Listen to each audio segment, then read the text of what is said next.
திராவிடர் கழகத்தினுடைய தலைவர் மரியாதைக்குரிய விஜயகாந்த் அவர்கள் இன்று காலை இயற்கை எதினார் என்கிற மிக துயரமான செய்தியாகும். உடல்நலக்குறைவால் பாதிக்கப்பட்டு மருத்துவர்கள் தீவிரமான முறையில் சிகிச்சை அளித்தும் சிகிச்சை பலனின்றி இயற்கை நம்மிடமிருந்து அவரை பறித்து கொண்டது. திரைத்துறையில் பங்கெடுத்து ஒரு தவிர்க்க முடியாத சக்தியாக விளங்கியவர் திரு விஜயகாந்த் அவர்கள்.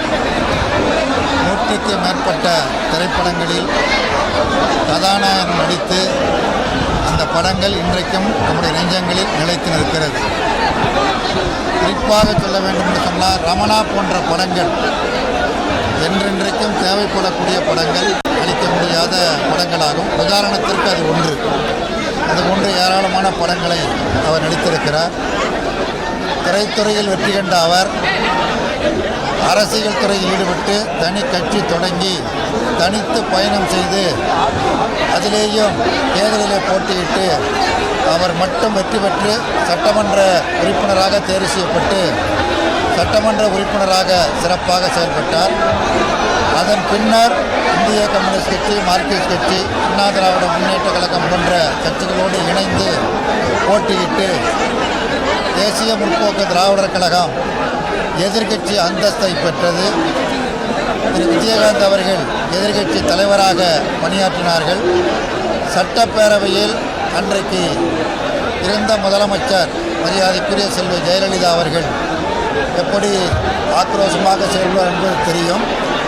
அதனை மிக தைரியத்தோடு வீரியத்தோடும் திரு விஜயகாந்த் அவர்கள் மேற்கொண்டார்கள், தைரியமாக செயல்பட்டார்கள் என்பது வகைப்படுத்தப்பட்ட ஒன்றல்ல.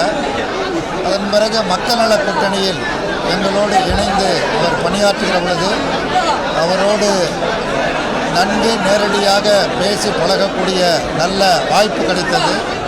அத்தகைய சந்தர்ப்பங்களில் அவர் வெளிப்படையாக பேசக்கூடிய ஒரு நல்ல மனிதர். உள்ளொன்று வைத்து புறமொன்று பேசக்கூடியவர் அல்ல. மிக யதார்த்தமாக பேசுவார், யதார்த்தமாக தனது கருத்துக்களை கூறுவார். சரியாக இருந்தால் ஏற்றுக்கொள்ளுங்கள் என்று கூறுவார். அதேபோன்று நன்கு பழகக்கூடியவர், எல்லோரையும் மதிக்கக்கூடியவர், அனைவருக்கும் விருந்தோம்பல் செய்ய வேண்டும் என்று விரும்புகிறவர்.